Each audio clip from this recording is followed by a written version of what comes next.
What's going on there, YouTube, and welcome back to another comic book video. Okay guys, so we are going to continue our coverage over Dawn of DC, where we actually pick up with a 6-part miniseries known as Steelworks that is all about the character known as Steel. Now when it comes to Steel, remember that he is part of the Super family, the Superman family, because in the 1990s when Superman had supposedly got killed off by Doomsday, we had 4 new characters come in and replace the Man of Steel. And one of those characters was, well, Steel, John Henry. Now, when it comes to John Henry Irons II, he basically made his own power suit with the hammer and began to call himself Steel. Now, what DC is trying to do with the character Steel in the Dawn of DC is trying to get the character back out there more for new fans to understand who the character truly is. And the reason why I'm saying that, because when it came to Steel, after he had replaced Superman for a short period of time, and matter of fact, DC gave him his own title that ran for 52 issues, after those two things happened right there, Steel was put on the back burner. I mean, literally put on the back burner. He only appeared here and there in other people's books. Now, occasionally, he would have a storyline that would be all about him, but again, it would be, in someone else's book, not his own actual title. And so it's DC trying to give new fans the idea of who Steel truly is in the world of DC Comics.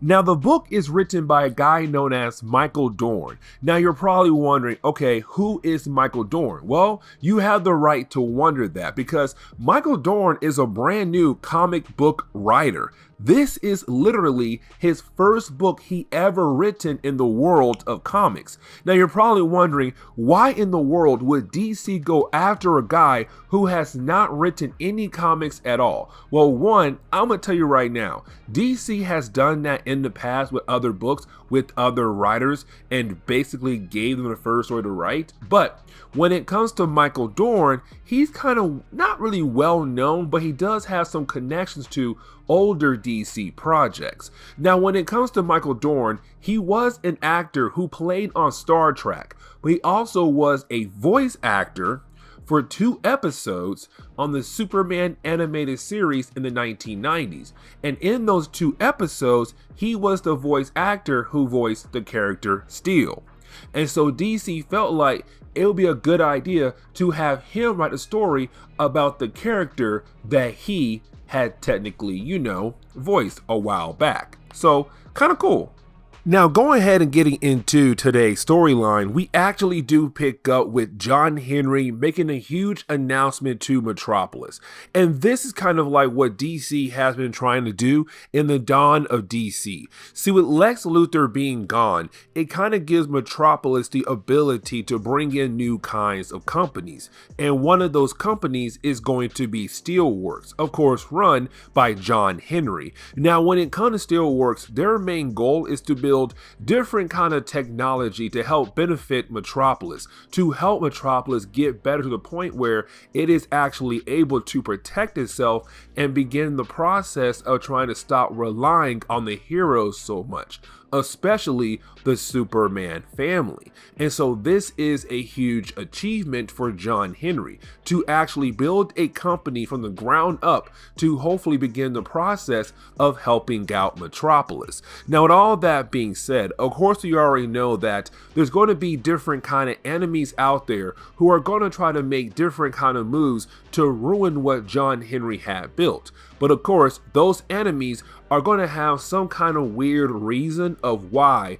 they're coming after John Henry for. Now, something else I do want to mention is that John Henry is also engaged to Lana Lang. Now, the reason why I'm pointing this out, because she does play a huge factor in the overall story arc that we are covering today, but also she does have close connections to John Henry. It's his fiance. Like, yeah, sooner or later, we're going to get that book with these 2 characters finally get married to one another. We then jump over to Suicide Slum. Now, when it comes to Suicide Slum, it's kind of like the rough area of Metropolis. I kind of hate saying the word ghetto, but like, it's the rough area you kind of don't want to go to at night. Either way, we do pick up with a particular character who is going to be one of the many bad guys for today's video. Now we have to jump back over to John Henry. Now when we do, we currently see him having a conversation with his niece, Natasha Irons. Now when it comes to Natasha, she's also called Steel as well. Matter of fact, the two characters share the mantle with one another. And on top of that, she's been around in comics for almost 30 years. Actually, it is 30 years because she first appeared back in 1994.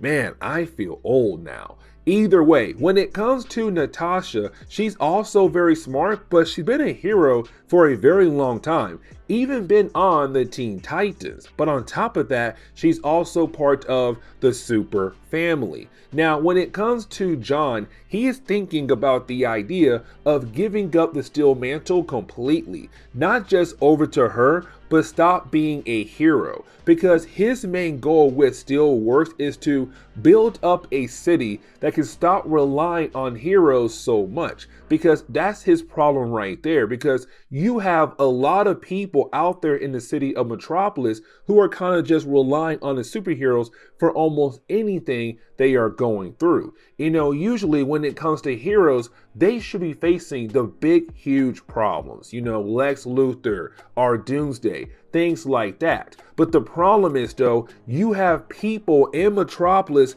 going to heroes for small things as well, like, oh my God, my cat is in the tree. And so right now it's him saying, I'm trying to make different kind of texts that could basically help support the city in better ways, but at the same time, phase out the superheroes in the city. Now, when it comes to Natasha, she hates the idea. And matter of fact, we come to find out John wants to sit down with the rest of the Super family and have that conversation about the idea of superheroes, especially the Super family, not being in Metropolis anymore. Now we do pick up with our mysterious bad guy from earlier, and this is where we learn his name. His name is Sean Carey. Now when it comes to Sean Carey, he's very upset at John Henry, and the reason why? Because his wife died. Now at first, we have no idea how in the world John Henry is responsible for the death of this man's wife. Now when it comes to Sean, he is confronted by our other mysterious bad guy, and that would be Charles Walker III. Now when it comes to Charles, he wants to help Sean get revenge against John. But on top of that, Charles also wants to get revenge against John as well. Now, when it comes to Charles, his reasoning is completely different. And that is because he used to have a company known as Ameritech. When it came to Ameritech, it was not the biggest company in Metropolis, but still a very powerful company, except it fell apart thanks to John Henry in some kind of way. And so because of that, it's Charles saying, listen, when my company fell apart, his company, Steelworks, had risen up. And so I don't like that. And so you and I are going to work together to get revenge against him. Now, when it comes to Sean, he's kind of like, I don't know if I can work for you, Charles. And the reason why, because when it comes to Sean, he thinks all rich people are the same. That basically they go out of their way to get smaller people, have the smaller people work for them. And once they are done being useful, you have the rich folks get rid of the weaker, smaller people. And so is Sean saying, you're just trying to use me to help you achieve your goal. Once your goal is achieved, you are going to throw me away. Except that is the moment where you have Charles tell his bodyguard to force Sean into some kind of room where he's running some kind of experiment. Once it is done, Sean has now become some kind of power being, some super power being. Now, at first, we have no idea what his abilities are, but we are going to learn very quickly here, because then you have Charles say, okay, listen, I know you technically did not agree to work for me, but I just gave you power. So you owe me. And so let's go ahead and give your powers a trial run. But we have to jump back over to John Henry. Now, when we do, it's currently John just, minding his business, working on different kinds of projects, except that is the moment where the alarms begin to go off left and right. And of course, he's wondering what in the world is going on. Now, when we jump down to the lower level, we pick up with Natasha, the other Steel, who is currently with a bunch of security guards, and they're being attacked by what seems to be an unknown force. And so we at first have no idea who in the world is attacking them out of nowhere. And so as we jump into the second chapter, this is where we kind of learn a tad bit more about what in the world is currently going on. The security system that was placed by John Henry inside this building has gone crazy, haywire, and basically shooting all over the place. Now, at first, it's kind of like, okay, this must be some kind of virus attack, to only find out that is not technically true. That in reality, it's Sean who is just running around the building with his new powers. He is able to move fast, but he's also able to phase through different solid objects, including attacks from the security system. And so unfortunately for the system, it did detect Sean, but is having a hard time hitting Sean. Now Natasha sees him, but of course she's trying her best to protect herself, but also the security team around her. Now John Henry does step in, and he is able to shut everything down, except right after he does that, he believes, okay, this must be some kind of virus attack. But you have Natasha say, no, I know what I saw. It was not a virus attack. The security system works. Unfortunately, it was trying to hit a ghost. Not really an actual ghost, but a target that seems to be a ghost. And so you have our two characters go back to John's lab. Now, when they do, it's really more of the two characters looking over the footage of what just happened a moment ago. But this is John finding out about Sean and the powers that Sean has. Now, it's not like John knows Sean's name. He only knows, okay, this guy can move fast and also phase through solid objects. Okay, cool. I got it. But the thing is, now I have to work on new tech to hopefully figure out a way to protect this place from somebody like him. Now, as soon as Natasha hears that, she does get very upset because remember, John's goal is to turn Metropolis into a city that is not going to rely on superheroes as much. And so just hearing her uncle say, okay, I'm going to work on new tech to help protect this place from somebody like him, is her hearing, look at you taking another step to get rid of superheroes in the city. Now we do jump back over to Charles and Sean. The two characters are meeting up about the idea of Sean going back over to Steelworks building and being able to steal a new project that John is currently working on. Now, when it comes to this new project, the main goal is to give Metropolis free energy. Now, when it comes to the idea of free energy, this power source came from Superman's last adventure in space when he was on World. And of course, that new energy is going to be the reason why Metropolis has free energy. When it comes to Charles, he wants Sean to sneak back into Steelworks to get that power source and bring it back over to him. Now, this is also Charles giving Sean his code name, but also a suit to kind of help him control his powers. And of course, his code name is going to be Silver Mist. Yep, that's his name. Not really a bad name, but honestly, not really a great name either. Either way, this is Sean. Okay, you know what? My name is Silver Mist. I will go ahead and sneak back into Steelworks to get the one item that you want, Charles. But then we have to jump back over to Steelworks, where we pick up with the meeting between John and the Super family. Now, as soon as they arrive, you can see right off the bat that they are very upset with John. And honestly, they have a very good reason why to be upset. Because let's not forget, John is trying to change Metropolis into what he believes is a better stage in life for Metropolis. The idea of stop relying so much on superheroes. Unfortunately, when it comes to the Super family, they kind of hate that idea a lot because to them, This is all they have for a lot of them. If they lose the ability to be superheroes, they are afraid there is nothing else left for them to do in the world. Now, when it comes to John, he pulls up numbers all like, listen, if Metropolis had different kind of tech, different kind of weapons to help protect this city, we could have saved so much money in different areas when it comes to repairing damages that are done from super battles. And that's my point of why I say we need to work on building Metropolis better. If our goal is to lead the world into a better direction, then this is the next step in that direction. But at the same time, it's still saying, I also want to be an example of somebody who's not relying on superheroes so much.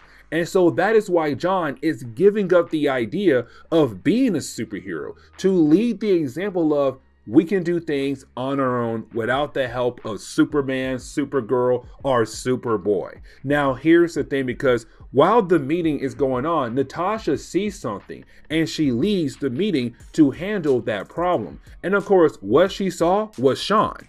But the problem is when she goes outside to confront Sean to hopefully capture Sean, she's caught off guard and gets attacked from behind. And the attack does seem to be a very severe kind of attack where she could be very seriously injured.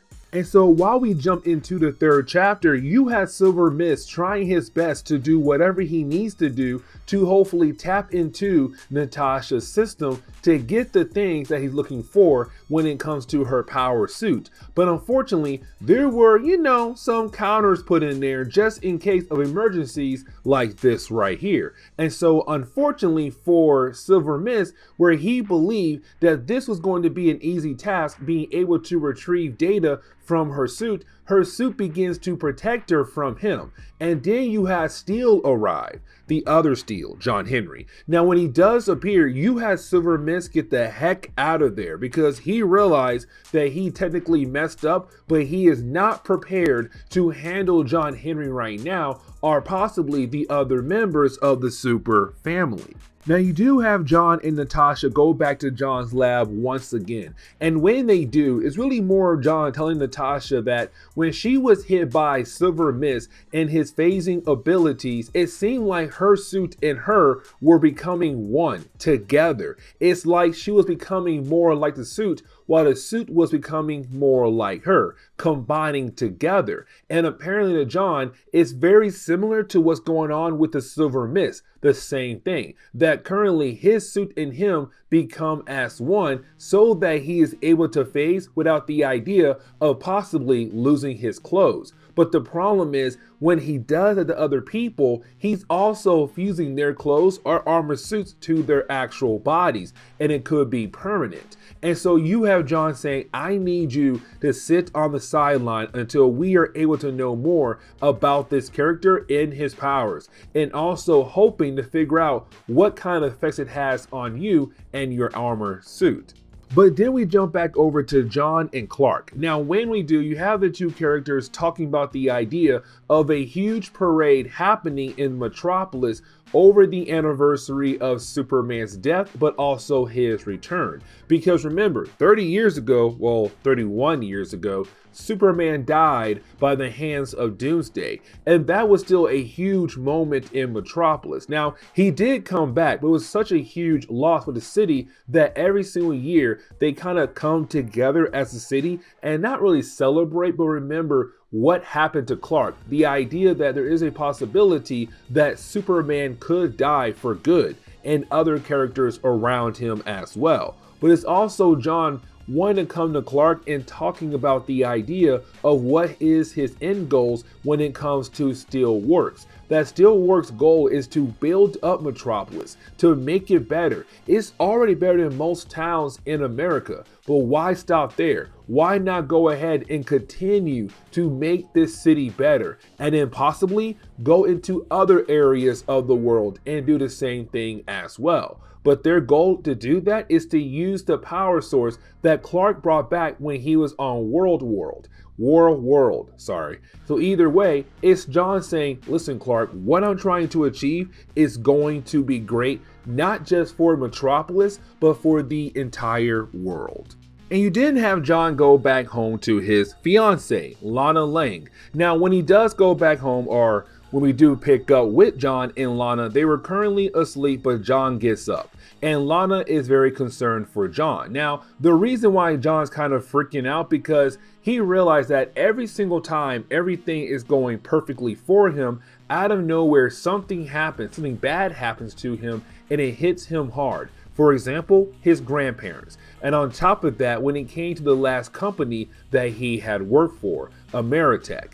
But is Lana saying, listen, even though things may go perfectly well for you and you might get hit hard by something bad happening in your life, you also have to realize that sometimes good comes out of bad things. And so she used herself as an example because in DC Rebirth, the very beginning of DC Rebirth, when they gave us a bunch of different titles, one of the titles was Superwoman. Now, at first, we were left to believe it was going to be Lois Lane, the new 52 Lois Lane. But they had quickly killed her off just like that and replaced her with Lana Lang. And so Lana Lang became Superwoman. Now, she lost those powers at the tail end of that series. But the thing is, she's kind of like, listen, those powers brought a lot of bad things into my life. But at the same time, it brought us closer and we built something together. I'm kind of like, okay, I see what she's saying here. But either way, is John very worried about his huge press conference that he has to do tomorrow in the middle of the parade they're doing for Superman's anniversary or his death anniversary? We then jump over to the next day where we pick up with John about to get ready for his huge press conference. Now, at this press conference, he's also going to introduce something that he has been working on, the power source that he wants to use that could give Metropolis free energy forever. Now, with that being said, before he walks on stage, he does go over to Lana, get one last hug in, one last kiss in, except when he walks away, it seems like something is wrong with her body, or like the possibility that her powers are coming back. And like I said earlier, her power disappeared at the tail end of DC Rebirth Superwoman series. But it seems like those powers are coming back. But now it's time for the press conference. And so as soon as you have John go on stage, he does introduce Superman because technically this is all for Superman. When he died, like I said earlier, it was a huge hit for Metropolis. Now, right after you have John introduce Clark, he then show what he has been working on. Some kind of orb that contains energy that came from War Worlds when Clark brought that energy back over to Earth.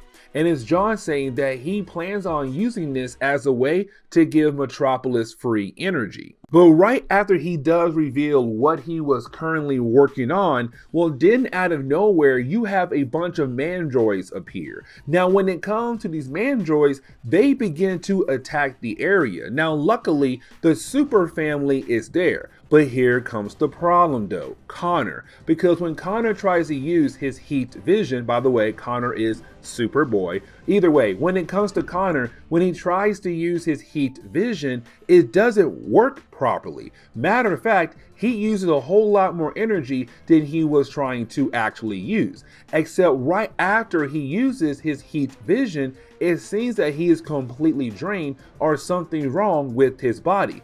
But before our heroes are able to figure out what in the world is going on with Connor, you have someone call out for John. When John turns around, he realized it was Lana Lang, but something else is going on with her body, to the point where it seems like her Superwoman powers are returning. And with them returning, it seems like they're doing damage to her body currently.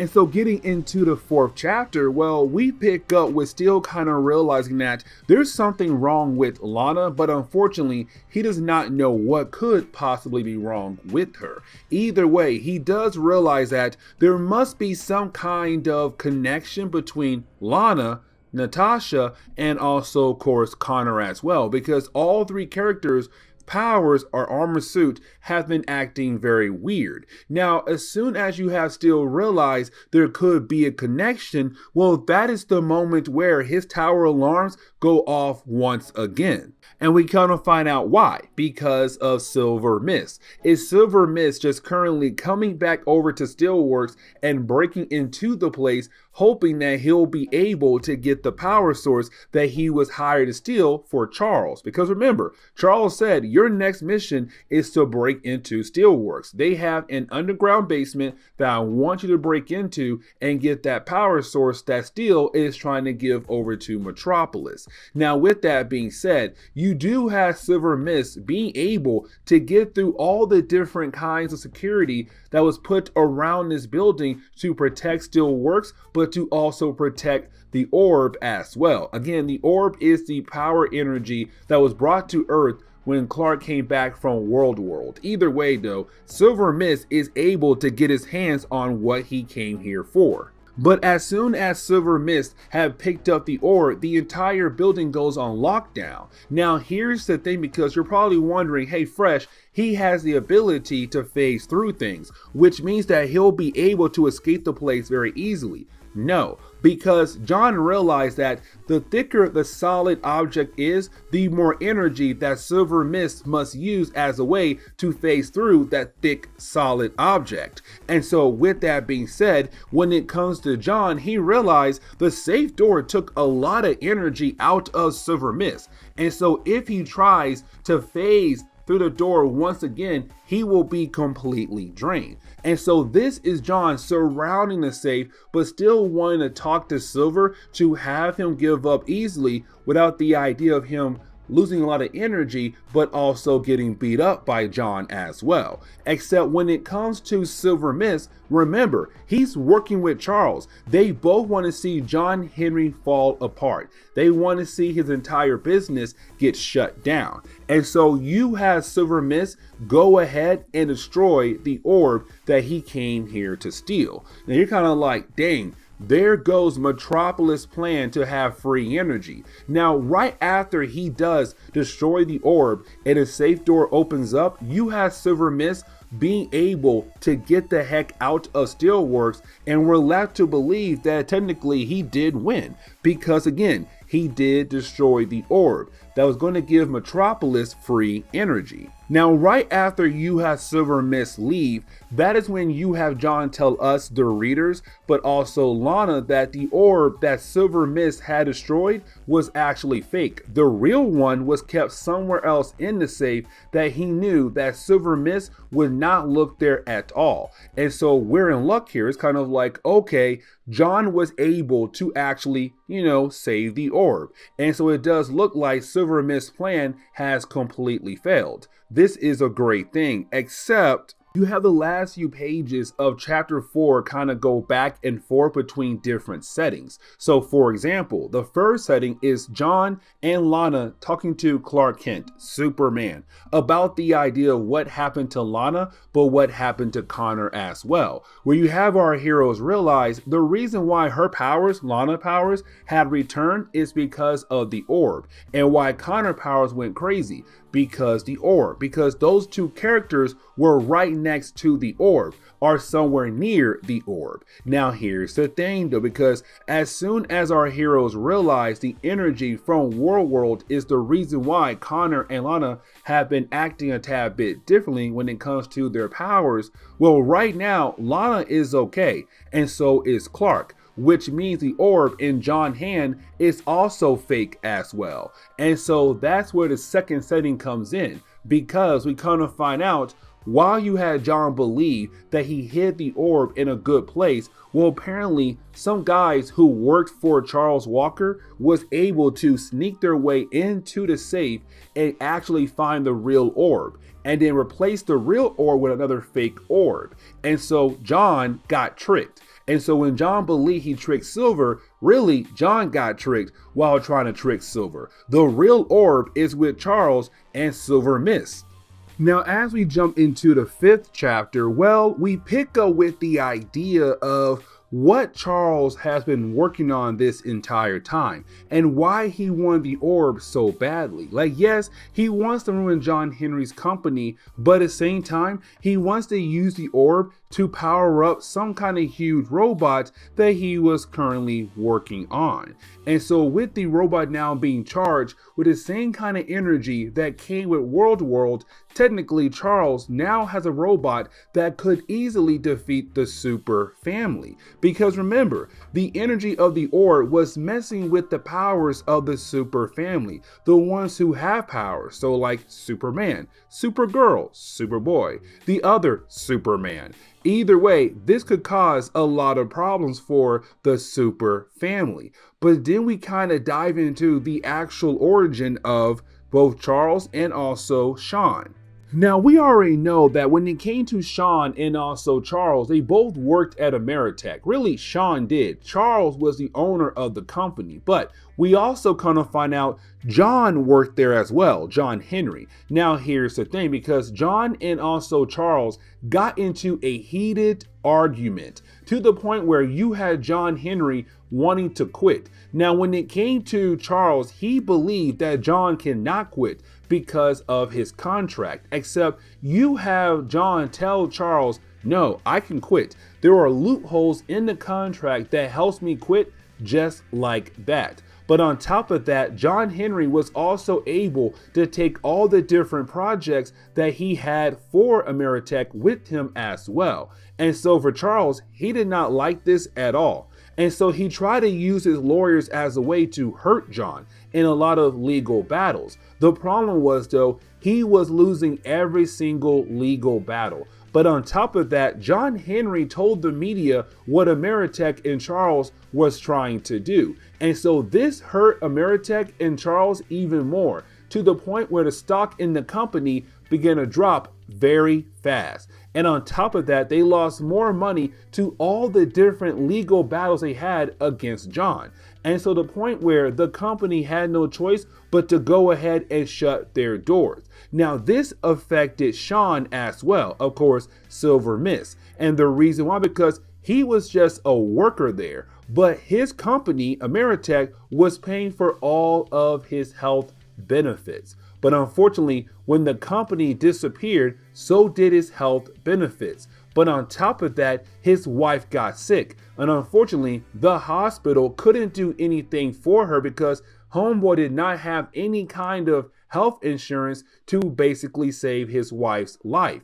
And so unfortunately, she had to die. And so that gave him the motivation to go after John and to also team up with Charles.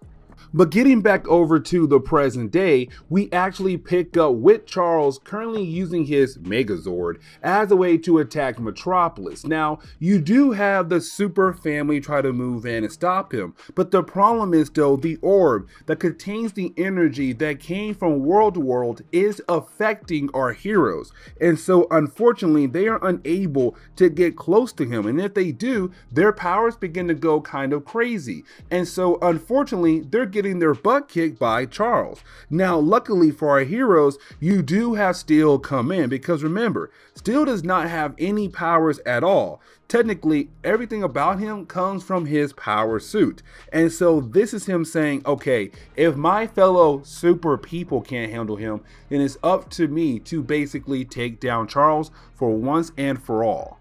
And so as you jump into the 6th chapter, well, we pick up with basically Steel trying his best to fight against, Charles' big, huge Megazord. But unfortunately, he's having a hard time actually doing it, because even though he does not have any powers going crazy, this Megazord is still very powerful to the point where it is able to do some heavy damage to Steel. Now, you also have Natasha suit back up and become the other Steel, and you also have Lana Lang jumping in as well as Superwoman to kind of help out with this situation. But again, unfortunately, our heroes can't do much at all. Now, when it comes to Lana, she realized that her fiance, John, does have a game plan. And so she tells him, you need to go back to where the others are at right now to basically regroup with them, but to hopefully find a way to actually stop this. So get the heck out of here while I say behind and try to hold him off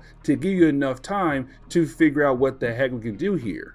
Now, when it comes to Charles, he's very happy in what he's actually seeing right now when it comes to his Megazord fighting against Steel and also the other heroes. But he does realize that the robot does need a tad bit of work here and there. Now, when it comes to Silver Mist, he's not down at all with the idea of helping out Charles, fix up the robot. He's only down to continue the game plan to, of course, get revenge against John. But that is the moment where you have Charles show his true colors, with the whole idea that he was not really here to help out Silver Mist to get revenge against John. He was only using Silver Mist as a way to help him get revenge against John, but to also make a lot of money down the road. And so once you have Silver Mist realize this, well, he leaves Charles and his henchmen behind to go help out John and the other members of the Super family. But getting back over to John Henry, as he's currently meeting up with other members of the Super family, this is where we kind of learn a tad bit more about the orb, where we kind of find out the orb technically does affect every single member of the Super family except Steel and Natasha, except it affects them differently. And what I mean by that is, if someone is a younger member of the Super family, the orb affects them even more, because back on World, that kind of energy was very potent to younger people. And so when it came to characters like Superboy, Supergirl, or the Super Twins, they're more affected by the energy rather than Superman, because he is older. And so that tells Steel, okay, now I have an idea what in the world is going on with the orb. But the problem is, though, we have no idea how to bring down this Megazord that's attacking Metropolis. You have Silver Mist walk in. Now, when he does walk in, he does tell our heroes that he could technically be very helpful when it comes to bringing down Charles. Now, here's the thing, though, because when it comes to Silver Mist, he does tell us how he was able to get his power. See, apparently, when it came to John working for Ameritech, he had so many different kinds of projects. But one of the projects that he tried to delete was honestly not deleted all the way. And so unfortunately, Charles was able to find the project. And that project was the idea to give people the ability to phase through things. And of course, that led to the birth of Silver Mist. But that right there gives John the best idea on how he'll be able to bring down the Megazord and also Charles. And so then we see John and the Super family go back to try to attack the Megazord, except this time they're going to be successful, and the orb energy is no longer going to affect the Super family. And the reason why, because the same tech that gave Silver Mist his powers is the same kind of tech that John used to kind of help out the Super family. Now, it's not like it's him giving them extra powers to use, the ability to phase through things. Instead, what he actually did was give them tech that gives them the ability to phase through things. And currently right now, to phase through the energy the orb is releasing, so that the orb is no longer affecting them. And so once you have our heroes being able to actually defeat Charles and his Megazord, you didn't have Superman take the orb and throw it in the sun, which means the whole idea of giving Metropolis free energy is completely scrapped now. Now, John has to find some kind of way, a new kind of way to kind of help out Metropolis get that free energy. Either way, the story does end on that note right there. Oh, well, real quickly, we're also left to believe that Charles is dead, that apparently with him trying to use the Megazord and the energy of the orb, it possibly fried his brain. And so he could most likely be dead. But either way, the story ends on that note, where you have John saying, okay, it's time for me to think of a new game plan on how I'm going to change the world for the better. And this is where we are going to end today's comic book video. So please leave me a like down below and subscribe. But guys, see y'all next time. Later.